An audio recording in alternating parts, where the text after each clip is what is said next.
Hi guys, Cheshire here. Welcome to this new module which is about mail server high availability. Exchange or email server is the most important piece of IT infrastructure in terms of business. Business will never expect it to be down. Hence, business continuity plan or a high availability plan is very important for email. Exchange in early days of Exchange 2003 provided some very basic high availability options. And since Exchange 2010 onwards, high availability has become very robust in Exchange Server. However, a real HA started with Exchange 2007 onwards with the introduction of Exchange Server roles. But high availability was very complicated then. However, after Exchange 2010, it got simpler, and Exchange 2013 onwards, it became real easy and cost efficient. Exchange 2010 needed at least 4 servers for high availability, whereas Exchange 2016 onwards, it can be done just with 2 servers. This module is to discuss some options available for Exchange high availability. We will not configure the same, but we'll just talk about it. Knowing about is enough for the scope of this training, but I encourage you to study more and become proficient in it. Once again, I just want to introduce you to some basic concepts of Exchange high availability. Setting up Exchange high availability is way beyond the purpose of this course at this moment. So just know about it, it's good. And if you're really curious about it, go ahead and set up additional Exchange server and set up the high availability. It's real easy now with Exchange 2013 onwards. So here is what we are going to cover in this module, and that is only Exchange high availability. Exchange Server 2000 and 2003 were not much on high availability, but Exchange since its maturity, that is Exchange 2007, when it got broken into multiple roles, has 3 primary roles.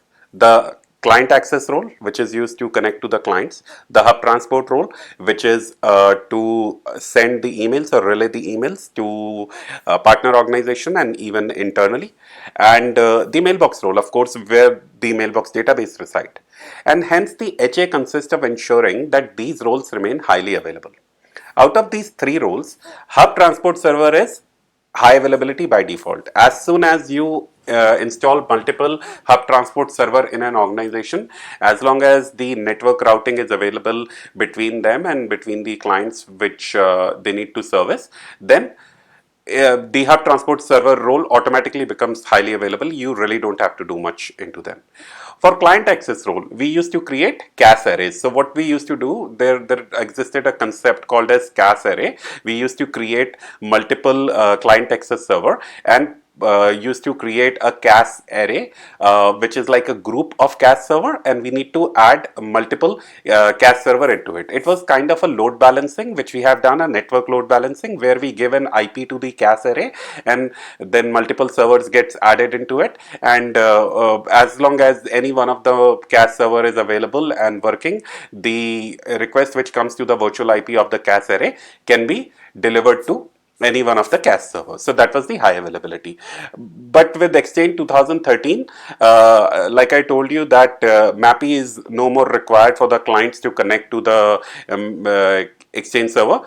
Rather, RPC over HTTP or Outlook Anywhere protocol is being used for connecting to the client access server or Exchange server. So once again, RPC over HTTP has a built-in capability of being highly available, and as long as there are multiple servers which are available for client access services, if any one of them is available, an Outlook client will find a way to connect to it. So it has inherently become highly available. Now what just left is the mailbox server, which is the complicated one, because it contains very big databases and it has a lot of emails in them. So we need to make sure that if one mailbox server goes down, there is some level of a high availability, or at least the end user should not feel the pain of a server crashing. Now, how do we do that? Exchange 2007 used 3 different sort of mailbox replication: a single copy cluster, local continuous replication, and cluster continuous replication. These 3 were very complicated replication technologies which Microsoft has suggested. They said that you set up multiple Exchange server and then you can set up one of these 3 kind of replication technologies.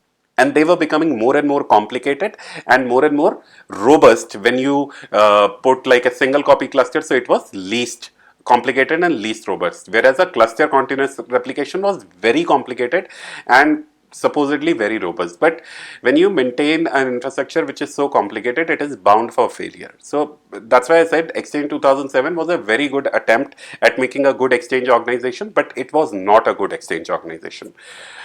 Exchange 2010 onwards, we got something which was called as database availability group.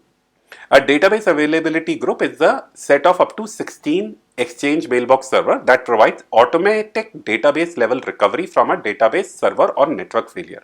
DAGs use continuous replication and a subset of Windows failover clustering technology to provide high availability and site resilience. So DAG used to be a concept, and I'll just quickly go to one of my Exchange server. Yeah, and I'll show you.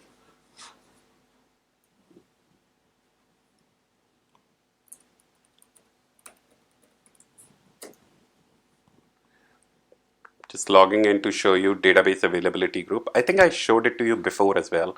So you can create database availability groups. I think I created this with you. And inside this database availability group, you can add multiple servers. Like you can add one server, then if you have more than one mailbox server, you can add all of them.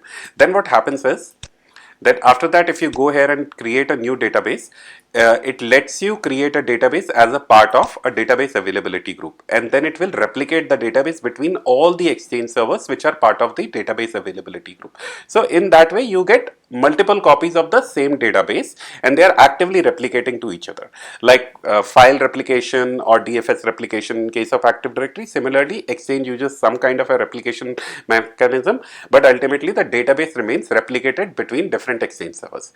And if one of the Exchange server goes down, the other Exchange server is able to provide the copy of the mailbox for the user to use. So that's what is database high availability. Now, that's all about Exchange high availability. There's not much. Here is some of your action item for this module. Read more about Exchange high availability. You may want to set up another Exchange server in your environment and implement high availability like a DAG or something.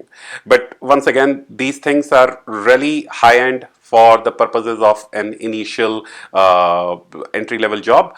But you can learn as much as you want, and I encourage you to do how much ever you want to do with this things, because um, Exchange itself and messaging itself is a highly rewarding field, and there are a lot of jobs which are available being an Exchange expert alone.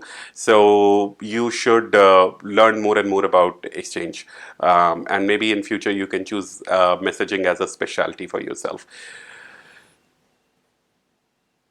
This is the end of messaging week. I hope now you feel empowered with the knowledge of three most important components of IT support, that is desktop support, Active Directory, and now Exchange Server. Next year onwards, we are going to start looking into cloud. I expect it will be easy for you to grasp that, because cloud is mostly the easiest version of what you already know. You are more than ready to start applying for jobs with keywords like desktop support, help desk support, Active Directory, Windows 10, etc. So guys, this is it. This is the end of this week, and I encourage you to start applying for jobs. And next week onwards, we'll be doing cloud. Cloud is going to be easy. You have done the hard work. If you have done all the practicals which I have asked you, then that's amazing, and that's the key to your success. And you may feel when you go to the cloud that Shishir, why did you make us do all those things? But eventually you will realize that everything is looking so easy to you in cloud. The main reason is that you understand all these fundamentals very well. So whatever you are going to do in cloud from next week onwards is going to be, I believe, a very less complicated version of what you have been doing so far. So thank you so much. Best of luck.